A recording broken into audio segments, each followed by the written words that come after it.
जय श्री राम दोस्तों, राधे राधे। मैं पुष्पोपाध्याय। जय श्री राम, राधे राधे। मैं सुषमा पांडे।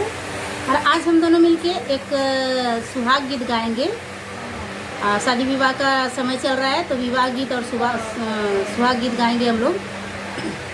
आप लोग को सुहाग गीत अच्छा लगेगा तो वीडियो को लाइक कीजिएगा, शेयर कीजिएगा, कमेंट में बताइए कि सुहाग गीत कैसा लगा। और हमारे चैनल एसपी भजन सागर को सब्सक्राइब करें। बहुत सारी बहनें हमारी हमसे जुड़ी हुई हैं और कमेंट करती हैं। हम कमेंट नहीं कर पा रहे, समय का अभाव है हमारे पास, लेकिन हम सबके चैनल पे जाते हैं और हमारा सपोर्ट है आप सब के लिए।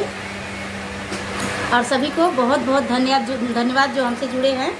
और जो लोग नहीं जुड़े हैं उनसे हाथ जोड़कर विनती है कि हमसे जुड़ जाएं। और सुनाती हूँ एक सुहाग गीत। मोरे पीछवरमा बसवा का कोठिया, अरे बसवा का कोठिया, गोड़वा में धसेला खपीचना जो का सुहाग बढ़े। गोड़वा में धसेला खपीचना जो का सुहाग बढ़े।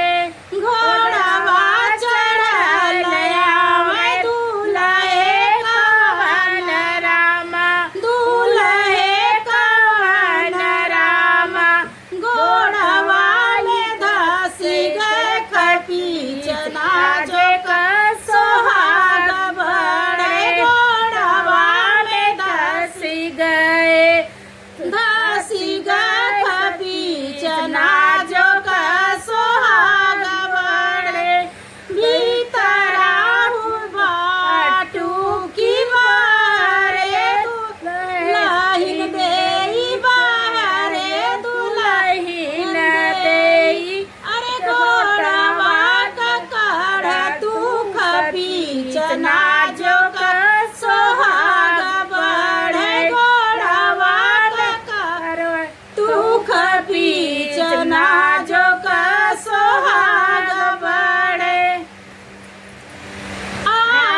हैप्पी